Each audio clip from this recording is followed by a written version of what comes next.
Have you ever caught yourself in the mirror whispering, I should have been further along by now? Or maybe you've looked at someone else in a yoga class or a fitness class thinking, gosh, she looks like she's got it all together. Judgment, whether aimed at ourselves or at others, can feel like an uninvited guest, especially in midlife.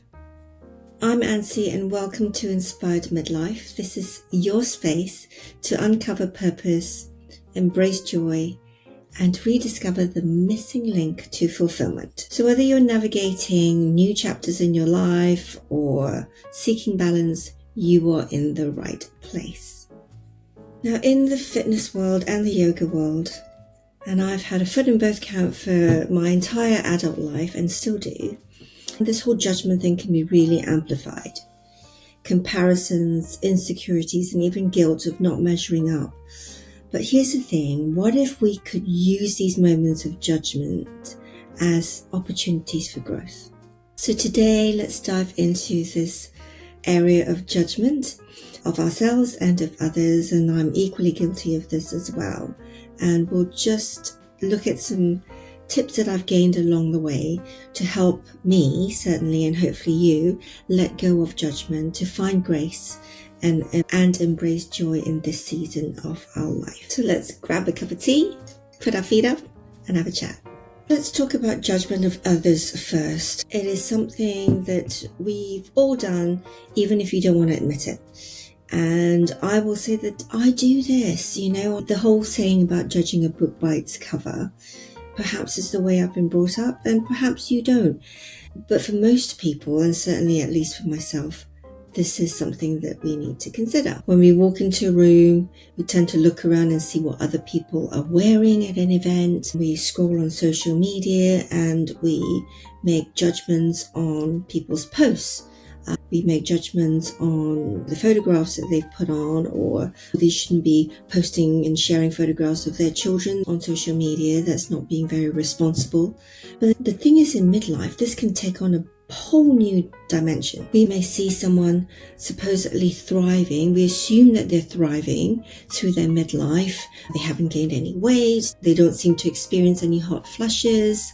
They don't have the joint pain that goes with these hormonal changes. And we think to ourselves, gosh, they're lucky. They've got it easy. I've even had it where I've shared in class or on social media that I chose not to go down the HRT route, and I get comments back.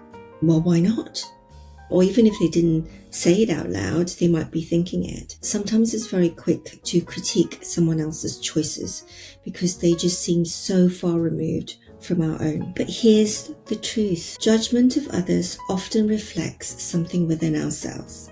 I've been in the personal development world for most of my adult life as well, and what the personal development world has taught me is that what we notice or what we judge about other people is often a mirror. And this idea lines up beautifully with the Yoga Sutra.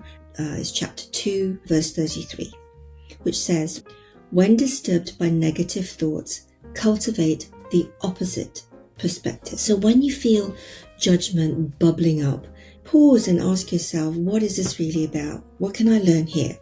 Right? Is it envy disguised as criticism? Is a fear that you're falling short in some way? And I'll be honest, I do get that. I kind of look at people and I go, they're barely qualified and they're off running retreats. What do they know? So these thoughts just pop up in my head. I might not even verbalize it, but I do catch them bubbling up. Another example might be I'm scrolling through social media and I see someone posting about their fitness journey or their weight loss journey. And my immediate thought could be, here we go, they're just showing off, and how they're in such amazing shape. But what if you flipped it? And so this is something I've tried, flipping it. Instead of thinking, wow, she's showing off how great her body is, or that she hasn't gained any weight throughout perimenopause and coming out the other side of menopause, how about I flip it and actually say, gosh, she's really showing great discipline. I wonder how I can channel that energy into my own goals, into my own life. So what I tend to do is notice the trigger. And that's the thing, they're just triggers, right? 'Cause social media is a great trigger for stuff. So what specific thing about that person or situation is causing me to judge? And then from that trigger, I tend to ask myself, why does this bother me? What's the story that I'm telling myself here? What's the story that's going on in my head? And then I have to remind myself that I have no idea what's going on in this person's life behind social media and even behind closed doors, whether it's in person or on social media. What is this person's life like beyond the surface? And what challenges might they be facing that I can't see and that I don't know? So this is where personal growth becomes extremely powerful. Judgment can actually become the doorway into greater self-awareness because it's being able to catch the trigger. Sometimes for me, it happens after I've been triggered and I go, oh, here we go again, right? Other times it's very few occasions where I actually catch the trigger. So therefore I can control my response. And besides, when we judge others harshly, it says more about our own state of mind than about them. So let's take this as a reminder, and I'm just sharing this with you because it's a reminder to myself too, that the way we see others is often a reflection of how we see ourselves. So the next time you feel judgment creeping in, bubbling out, pause, breathe, and try to respond with curiosity instead of critique. You might just be surprised at the shift in your perspective and in your heart. So let's look at the flip side. What about judgment of ourselves, especially in midlife? If you're anything like me, midlife has a way of bringing all my insecurities into sharp focus. Maybe it's a little voice that says, I should be in good shape. I've been in great shape all my life. What's happened to my body right now over the last few years? Or maybe it's a little voice that says I should have achieved more in my career or with my business by now.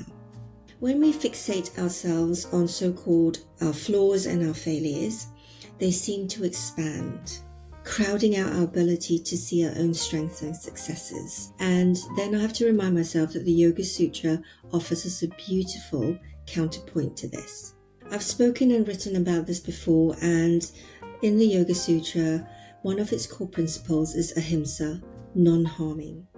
Ahimsa isn't just about how we treat others, it's also about how we treat ourselves. Think about it. Every time we criticize ourselves, I'm not good enough, I've let myself go, I'm so unfit, I'm too old, we are committing a small act of self-harm. So how about practicing ahimsa in our thoughts, right? The voices in our heads about ourselves. So when you hear that inner critic, pause and ask yourself, would I say this to someone I loved? Would I say this to a good friend? And if the answer is no, then it doesn't deserve space in your mind. I am a huge critic, and whether it's the way I've been brought up or whatever, I tend to be judgmental and I tend to be critical of myself and of others. So what I've learned along the way is to replace it. So instead of saying that I'm not good enough, I'm replacing it with, I'm doing the best I can with what I have today.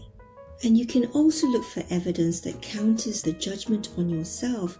For example, if you're thinking I'm so out of shape, then how about asking yourself, what have I done recently to care for my body? No matter how small, because my body is my temple and I've only got one. So what am I doing to look after it so that it lasts me my entire life? And all this ties in beautifully to a lesson I found both in yoga and in life coaching. And that is progress matters more than perfection. Midlife isn't about checking off every box or having it all together. It's about growth, it's about evolution, it's about learning to celebrate the process. And here's the secret. There is a quiet whisper of grace inside you. It's a reminder that we're not meant to carry the weight of constant criticism. Instead, we're invited to embrace progress and compassion rather than perfection. One of my favorite reframes for self-judgment is asking myself, what would grace look like in this moment? We extend grace to other people, so it's about extending grace to ourselves. Grace can be as simple as taking a deep breath in and giving yourself permission to rest, to try again tomorrow, or to even let go of the idea completely that you have to have it all figured out. Whoever said you needed to have it all figured out? I don't think there's like a life guidebook. I certainly didn't have it when I was going through my teens, certainly didn't have it going through university, certainly didn't really have it when I was like trying to start my own business in the early days, till I eventually got a coach to at least help me along the way.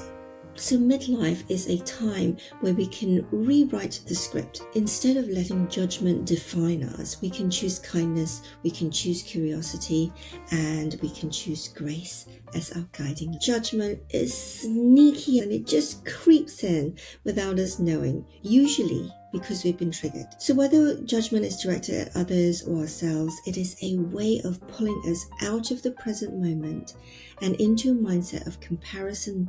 I tend to say comparisonitis and criticism. But judgment doesn't have to define us. We are perfect as we are. And we're in the right place at the right time. This is the right moment.